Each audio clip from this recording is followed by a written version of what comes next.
Welcome to MojoPlays, and today we're taking a look at 20 facts that you may not have known about Resident Evil.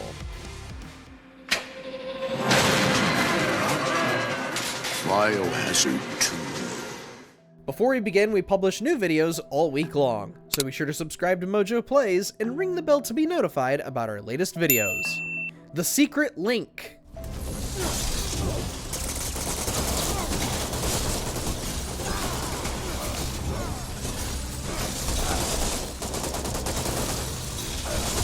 Remember Resident Evil RE-verse? Yeah, not exactly one of Capcom's finest moments in the 2020s, though the game itself wasn't awful, it just wasn't anywhere near as remarkable or mildly notable as we were hoping for. But would you believe RE-verse was supposed to be the setup for a brand new Resident Evil game? Yeah, there were grander plans in place. We were supposed to get Resident Evil Revelations 3 sometime in 2022, with RE-verse serving as the setup for the game with new characters and maps. Alas, the delayed release and poor reception towards RE-verse caused these plans to be scrapped entirely. Instead, Capcom chose to focus development for Village's DLC and is now moving on with Requiem at the time of this video.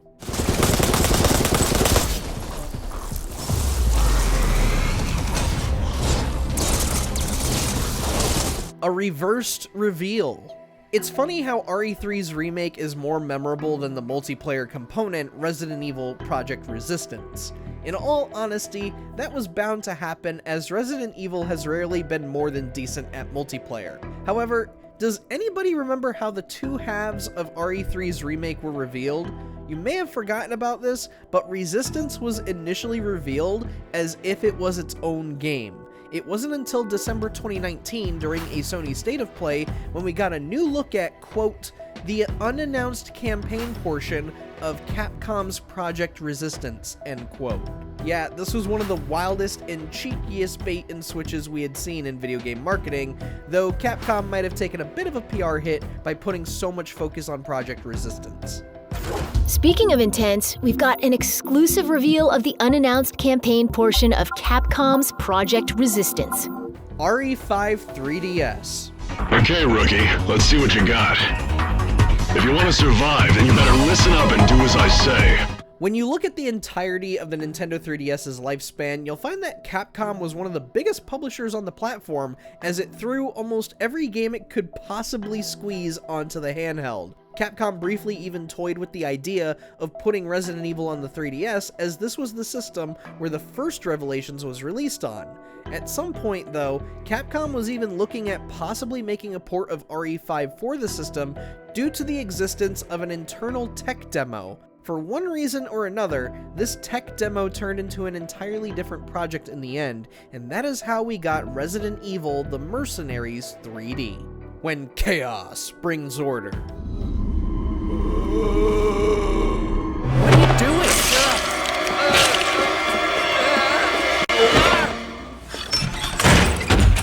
Earlier we mentioned how Capcom has struggled in making Resident Evil work with multiplayer formulas.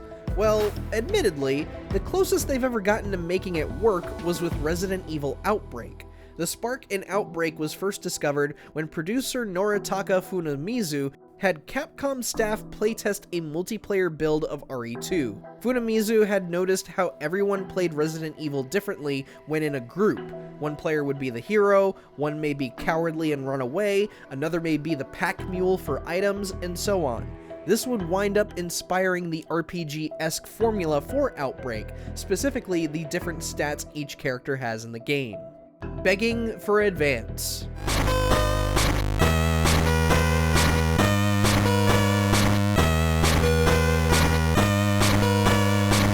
It is still bizarre that Resident Evil Gaiden was ever a thing. Really, a Resident Evil game made for the Game Boy Color?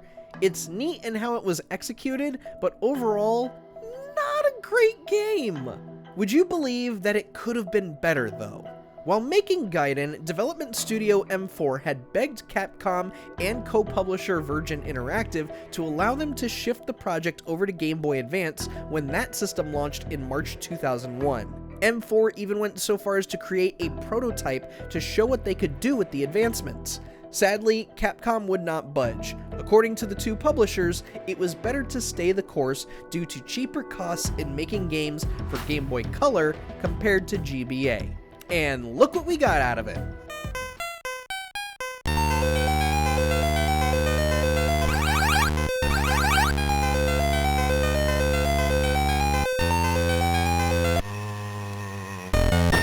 Only room for one. I suppose they had to suffer the consequences of their actions, but there would be no forgiveness. For the most part, dual protagonists are kind of the shtick with Resident Evil, save for a few mainline entries. So what's Resident Evil 3's excuse? Why was Jill the first to get her own game in the mainline series? Well, it's for two very simple reasons. The first is that Chris and Claire were already chosen to be the protagonists for Code Veronica, which takes place a little bit after the events of RE3, making them unavailable for this point in the story. Second, Capcom did not want to reuse protagonists consecutively, Claire and Leon having been the stars of RE2. So Jill was kind of the only choice, albeit an obvious one since she was the more popular character at the time.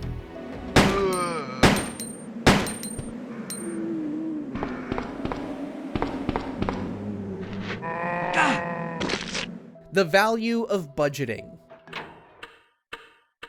What is it? Watch out! It's a monster! Let me take care of this. In this day and age, many AAA companies complain about how video game development is so expensive while they continue hiring celebrities to do voiceover work and pay for copyrighted songs. Makes sense, doesn't it? Of course, game budgets in the mid-90s had a few less zeros tacked on when it came to projects. Resident Evil was among those, made on a modest budget of roughly $1 million. Considering how many copies have been sold in the millions across every single game, it's safe to assume that every Resident Evil has managed to turn a good amount of profit, even the bad ones did. However, Requiem seems to be the first time Capcom is going full fistful of cash, as the publisher has stated that the game is their most expensive project in the company's history.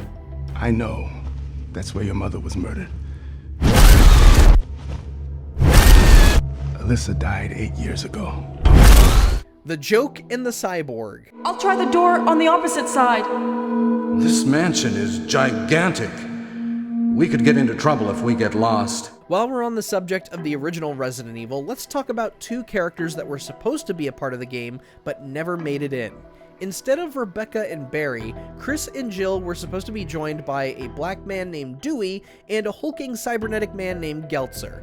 Dewey was meant to be the comic relief character, while Geltzer came from the remnants of Resident Evil's original story, a story where our four heroes were all supposed to be cyborgs. In the end, Barry and Rebecca wound up becoming the more appealing options. The Zombie Book.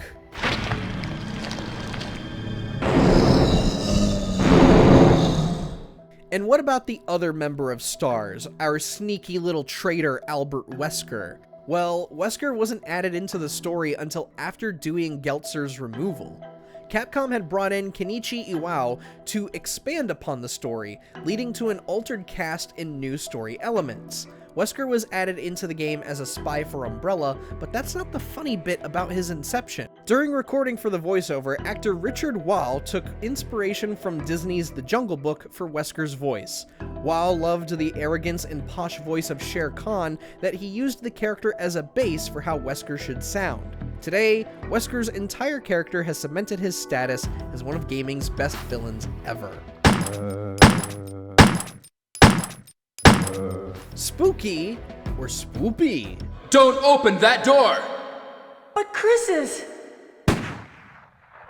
What is it? The Resident Evil series has seen all kinds of horrors throughout the decades. It started with zombies, then it was just generic bioweapons, then parasitic mold and fungus, then werewolves, and just about everything else in between. It's almost hard to believe that the series almost went nowhere close to zombies in the first place. Yes, Resident Evil originally had plans to go with ghosts as the main enemy type. This was because the 1996 original was supposed to be a general haunted house themed game, which means you want to throw in a little bit of everything when it comes to terrifying creatures. What is it? Kenneth was killed too. Maybe by this creature. Home Sweet Home.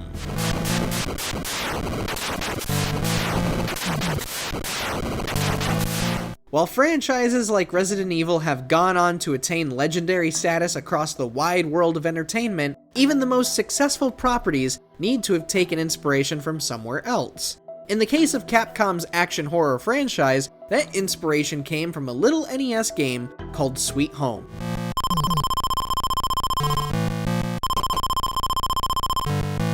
Cited as a masterpiece by RE's creator Shinji Mikami, Sweet Home was basically the grandfather of the survival horror genre, incorporating RPG mechanics into its gameplay and focusing much more on puzzles and inventory management, not just scaring the player. Simply spend an hour or so with this title, and one can see how many horror games today, not just Resident Evil, have evolved and innovated thanks to the groundwork laid out by Sweet Home. And you know what's funny enough? This was also made by Capcom.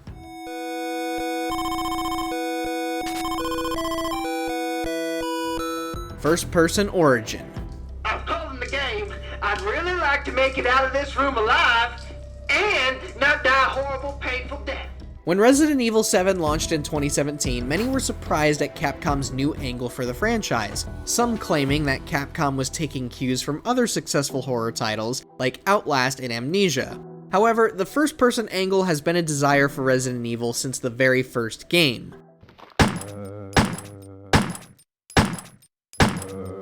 Early in development, Capcom intended for the first Resident Evil to be experienced in a first-person view with a UI similar to games like Doom. As much as Mikami wanted this as a part of the finished game as it was a way to immerse the player more, the original PlayStation hardware could not handle it, and so it was scrapped.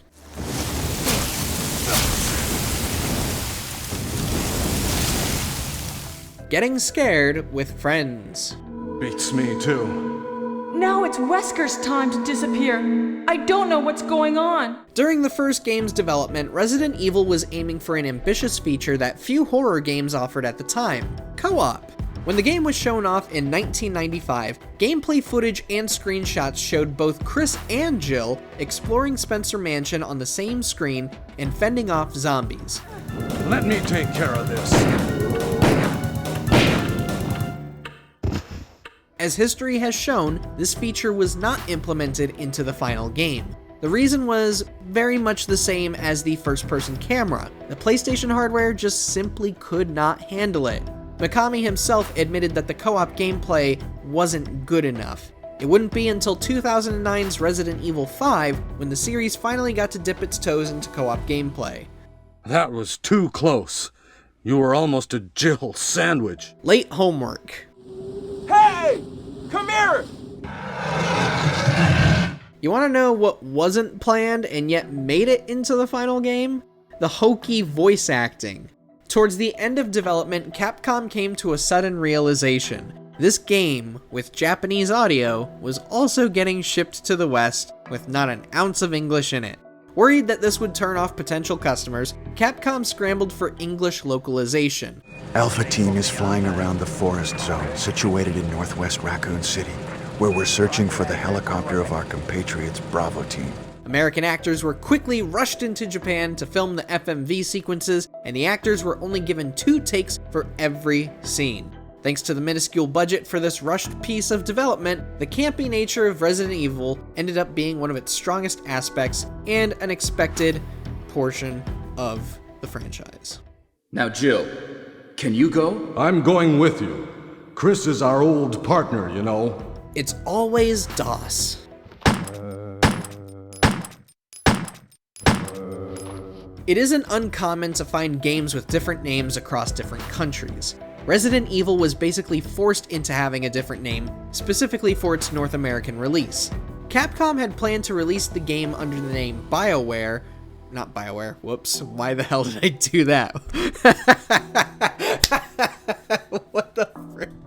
Capcom had planned to release the game under the name Biohazard. Unfortunately, their timing was messed up as an MS-DOS game called Biohazard had already launched in North America. Kenneth was killed too. Maybe by this creature.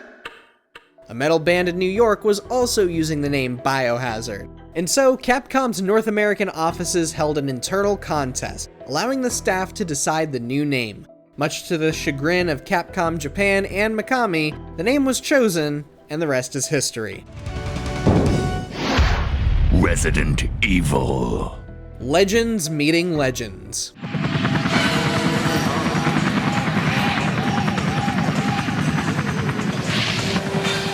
In addition to a massive success in the realm of video games, Resident Evil found surprising success in the world of cinema too. Horror movie fans and Resident Evil fans are all too familiar with Alice today, but there was a moment where the franchise could have gone down a completely different route.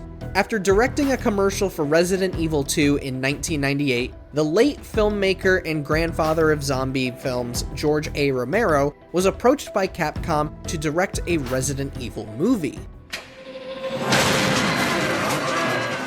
Biohazard 2. Makes sense considering Mikami has stated how much of a Romero fan he is, and how Night of the Living Dead influenced Resident Evil. Romero would turn down the offer, at first, before handing them a draft of what he wanted to do.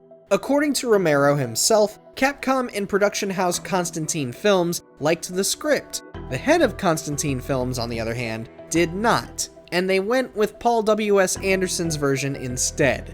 Currently, the University of Pittsburgh holds Romero's drafts in their George A. Romero archival collection, so if you want to read it for yourself, it's there. Ending the duology?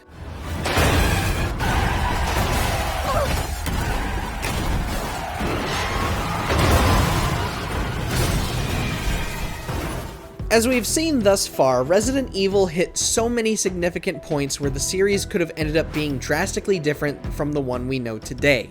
What's shocking is that the series was originally going to have a much shorter lifespan. Hey, what's going on? Just when Resident Evil 2 was getting close to finishing development, Supervisor Yoshiki Okamoto threw a wrench into everything. He was not happy with Mikami's original version, as it would close off any potential for more sequels. The rewrites that came after would force the development team to redesign almost the entire game just so the story made sense. In other words, there is a completely different version of RE2 floating around out there somewhere. Whether it's on some ancient hard drive or in Capcom's digital ether, who knows where it is somewhere out there.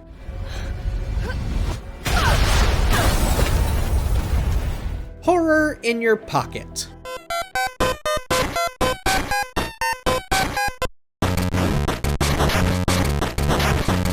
When it comes to handheld gaming, Resident Evil was definitely late to the party. That isn't to say it took forever for the franchise to make a handheld debut, it just took a while until we got a really good one like the one we saw in Revelations. There were a few more, less successful attempts in the years prior.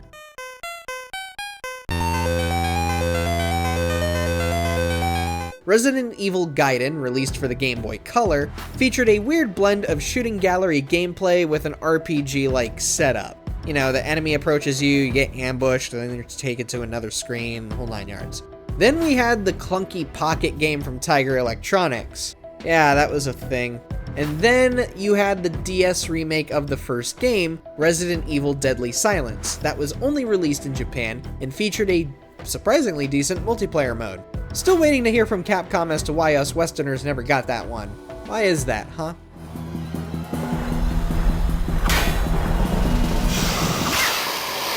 Raccoon City, Toronto, Canada.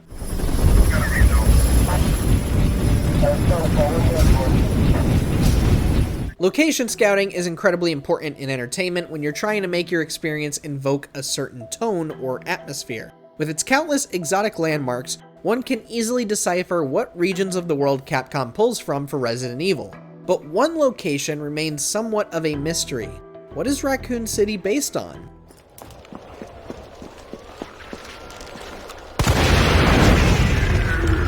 From simply observing skyboxes, buildings in the backgrounds, and the like, fans have come to believe that Raccoon City is based on Toronto, the capital city of Ontario, Canada.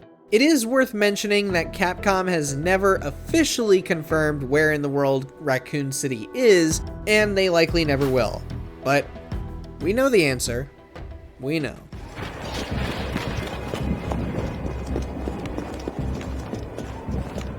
Leon S. Kennedy, Capcom's money prophet. I received special training via a secret organization working under the direct control of the president. I was to assume the responsibility of protecting the new president's family. Resident Evil 4 spent so much time in development that its 7-year development cycle would seem absurd if not for disasters like Duke Nukem Forever. One would wonder just what the heck was happening behind closed doors that would cause such a lengthy development. Well, it basically came down to the art direction and environment.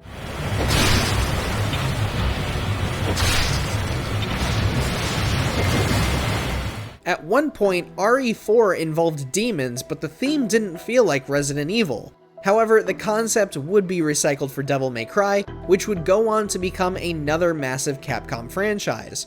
Another iteration of RE4 made use of a samurai ninja theme, where zombies would appear from trapdoors and fake walls. This too would be unlike Resident Evil, and would eventually be recycled to birth the Onimusha series. Basically, RE4 helped bring forth new ideas while it tried to get its own bearings in order, and it only makes the title even more significant in both Resident Evil and Capcom's history.